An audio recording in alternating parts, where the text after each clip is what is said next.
As cool as it is to have a diesel heavy-duty truck, the Ford 7.3 Godzilla motor makes a lot of sense and is probably going to be cheaper in the long run for many users, despite getting worse fuel economy than the diesel, thanks to lower repair costs and simpler maintenance. So, if you're going to go out and get yourself a heavy-duty truck, drive it daily, and want to do some off-roading and you elect for the Tremor package, what sort of fuel economy can you expect when you're cruising on the highway? Tonight we're going to find out.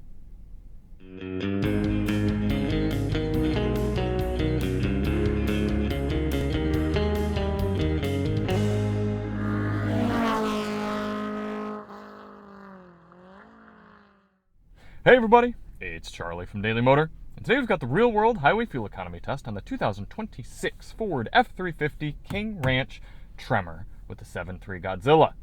In this test, I'm going to head out on the highway and do 50 miles out and 50 miles back, averaging 70 miles per hour to get a realistic fuel economy number for this one-ton truck. Before we get started, let's hop out and take a look at it. Yes, there is no getting around the fact that this thing has a presence. 35-inch tires, pretty darn cool paint, and of course the King Ranch interior, a worn winch built right into the front, and a $100,000 price tag. Yes, that is steep, but if you want to pull many things, many people, and look cool and be comfortable while doing it, all while having the ability to go off-road with locking discs, capable tires, all of that jam, there aren't too many options out there, and this is a pay-to-play sort of lifestyle.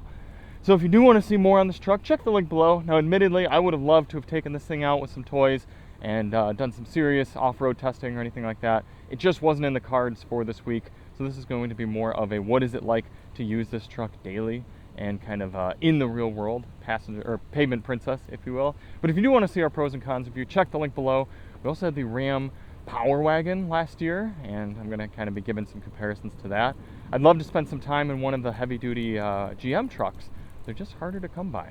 So check the link below for all of those. We've also got a dedicated breakdown on the 14-speaker B&O Unleashed audio system. And before we get started, we've got to give a big shout out to the video sponsor, LazFit. Now, despite the F-350 King Ranch coming with this beautiful interior, it's got some pretty crappy floor mats that come with it. So I highly recommend picking yourself up a set of LazFit mats. You can see how much better they cover. They kind of come around, and theoretically you're going to be using this truck for getting it dirty and getting the people inside dirty. So you're going to want some floor mats that are not only good at keeping the muck enclosed here and encased and covered from your carpet, but you want them to be easy to take out and clean up. So you can see this one, you can tuck it in there nicely. It's 3D measured and laser cut to get right in around the bits, but then easy to pull out as well and clean off. And of course, the most important one is up here underneath the driver. This one clips down into the factory spots. It keeps your very cool King Ranch kick plate partially covered and then goes well up under your pedals there in order to get coverage for dirt and snow and slush and mud, anything that's coming up in there.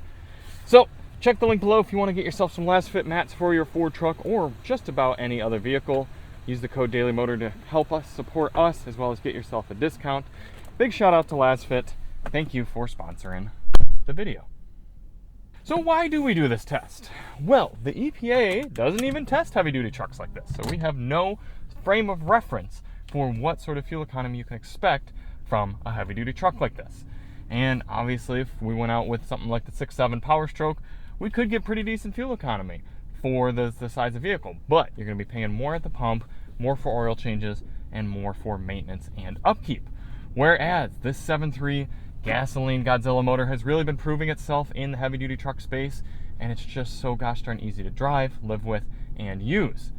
And also, maybe you got toys in the back, you got boats or side-by-side, four-wheelers, whatever, bikes that also take gasoline, and so it's just going to be easier to be filling up with one source of fuel rather than putting diesel in your truck and then gas in your toys. And we want to know what sort of fuel economy can you expect when you're driving this thing, because even the normal EPA testing only tests with an average speed of 48 miles per hour. But we know there are plenty of people, if you're going to buy a truck like this, you're going to go out and do big miles on the highway, and you're going to want to know what sort of fuel economy you can expect here in the real world. Now, obviously, if you've got this thing loaded up with stuff or people, it's going to drop a little bit in the fuel economy. Nice NSX right there, very cool. But this is going to give you a figure that you can at least start with as a baseline, unloaded, and then kind of drop down from there, unfortunately. So in order to test that out, I'm going to go to the gas station here at night. I'm going to fill it all the way up with fuel, go out and do 100 miles, come back, fill up at the same pump using the same 3-click fueling method, and get a result. Now, a few things to note for the test. Outside temperature will be somewhere in the high 60s to low 70s. Should be pretty comfortable and ideal from a temp standpoint. We're testing right around here at sea level, so altitude shouldn't be affecting any of the power figures. We're going to be running the climate control at 73 degrees auto, and we're going to have our tire pressure set to their door placard, which for a heavy-duty truck like this means 60 psi in the front and 75 psi in the rear. Now, I fully acknowledge that if you're running this truck unladen regularly and you're not towing heavy, drop some air out of your tires. Go a little lower. You'll get yourself some extra comfort. Yeah, you might see a little bit of drop in fuel economy, but probably not too noticeable when running that unladen. These tires are set at their door placards so that if you did put 10,000 pounds, 20,000 pounds, 30,000 pounds on the back, anything like that, you can handle it. With all that out of the way, let us head to the pump. Here we are, all topped off of 87 octane. We are ready to reset the truck's trip computer. Let's go trip and fuel, trip 1. There we are, reset. Let's reset the GPS. Get our climate control set at 73 auto, and we are ready to begin.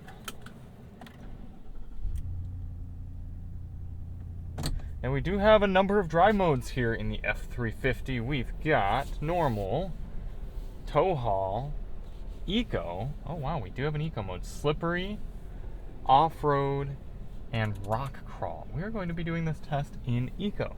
Do I find it a bit amusing that a 3500 series lifted truck has an eco mode? Yes, but hey, why not? Let's use it. Ford gave it to us. It'd be a shame not to squeeze out a little bit of extra fuel economy. We are also doing this test in 2 high.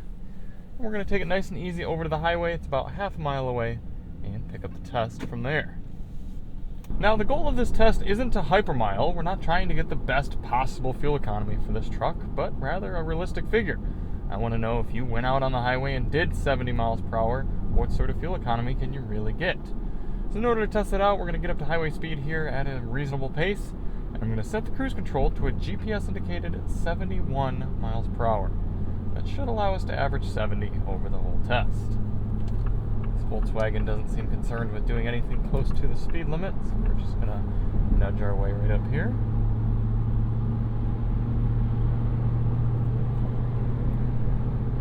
Plenty of gears to work with. All 10 speeds moving us forward. Getting up to highway speed here. It looks like the GPS is reading a little bit low compared to the truck, so let's bump up to 72. Let's see. Yep, looks like 72 on the dash is giving us 71 on the GPS. Initial highway impressions, you do definitely hear the tires on the Tremor whirring along, especially on this concrete section of highway. But other than that, the truck is very quiet in here, and I would imagine with some more street-friendly tires, this thing would be a very, very nice place to be. But we're going to see how Ford's active lane keeping works here in the 3500 series truck. Just going to make sure our following distance is as close as you can go. Looks like it is. Man, this head-up display in front of me is really impressive. It's got all sorts of info up there. Huh. But I am looking down onto the roof of the RAV4 next to me. Should be a nice, easy drive. So I'm going to continue on with the test and catch up with you at the end. In the meantime, I'm going to be testing this B&O Unleashed sound system in here. So if you want to see that, check the link below for our members-only sound test. And in the meantime, enjoy this time lapse of the entire trip.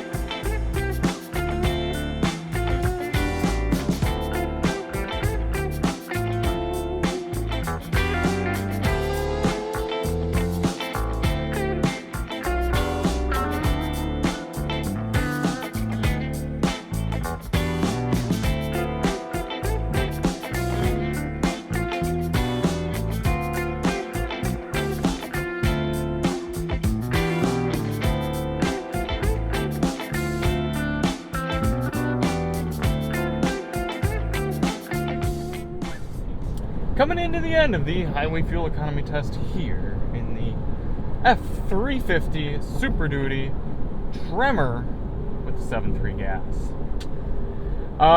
Looking not great. Not great at all from a fuel economy standpoint. 14 miles per gallon is what the vehicle is giving us at the moment. That is a 20%, 15% or so decrease from the last Super Duty that we tested with the 7.3. That was just an XLT, much more pedestrian than this one. This one lifted up and with the meaty tires. Yeah, but 15%, that hurts. This might be, and we'll see, once we get it all fueled up and everything like that, but this might be the lowest result we've ever gotten on a Daily Motor fuel test, especially a full 100-miler like this. Now, technically, my personal Sportsmobile got worse than this. I think it was 12. But on a new vehicle, I don't think we've seen lower than 14. Looking at the tack shot, right about 2,000 RPM, cruising here at 71 miles per hour. So motor's not working too hard. I am a little bit surprised that with the 10-speed automatic and all of this torque, we couldn't be a little bit lower than that. But it might be one of those things where it's just diminishing returns, and then the truck would have to be shifting more often, and might just be best, leave it right here. And maybe they also kind of figure that, well, I was going to say that people wouldn't be going this quick in a full-size, a big truck like this, but I mean, this isn't even that fast. If you're going one of these out in Texas or Colorado, Wyoming, something like that, I mean, you're probably doing 80, 85 on the highway just to get places. So, yeah, other than that, it is comfortable. Plenty of adjustability in the seats. I mean, geez, this thing's got massaging seats, for gosh sakes. Click this and start getting a lumbar massage. The only kind of weird thing is with the King Ranch, and you're not going to be able to see it here in the dark, but the center console has this stitching along the upper corners, if you will, and it's kind of uncomfortable when you're trying to rest your elbow there and drive with the one-hand setup. So that's a bit frustrating. Sound system, pretty decent. Check the link below if you want to see that. But I think we're about ready to get this back to the pump, get it filled all the way back up. Probably, like I said, the most expensive fuel economy test I've done on a new vehicle, and get our final number. Back and all fueled up, we put in a total of 6.747 gallons here into the F-350. 100.3 miles traveled, by the way. 6.747 is given us. All right, the Super Duty's getting a little bit of a generous bump, 14.86 according to 87, I guess technically, according to the calculation, and only 14.1 on the dash. So if we're doing whole integers, that would give us the bump up to 15 miles per gallon here for the F-350 Super Duty 7.3 Tremor. Now, if we did halvesies, I would probably go 14.5. I think that's probably a more realistic figure, because when you get down this low, you really need to start going out to the 10th place. But we'll give it the benefit of the doubt here on this one and go up to 15. And we've got a 34-gallon fuel tank in here, so 34 gallons times that 15 mile per gallon figure is giving you an effective highway cruising range of 510 miles unladen here with the 7.3 Tremor. Now, obviously, you load that up with some stuff, some people. If you wanted to drop tire pressures at all, I mean, we're still running at that 60-75 factory spec. If you want to get a little bit better ride quality, you're going to be dropping that down a little bit more as well. So 14 is probably a little bit of a safer figure. But either way, if you want a truck that's this capable from a hauling perspective and this capable from an off-roading perspective, you're just going to see that penalty at the pump. We got 16 with the XLT version of this truck, essentially. So it makes sense that we'd see about a 10% drop. And from what I can tell, this is the most expensive fuel economy test we have done. Maybe I spent a little bit more on a diesel test here or there or something, but I don't think so. I think this is probably the most of it. And that's the thing. If you got the 6.7 liter, you're going to be spending more on diesel, even though you're going to get better fuel economy. So thank you all so much for watching. If you do want to see more on this truck, check the link below. We've got our full review and our other coverage. Big shout out to LasFit for the mats and the sponsoring. And we will see you on the next one. I'm Charlie from Daily Motor, and as always, drive on.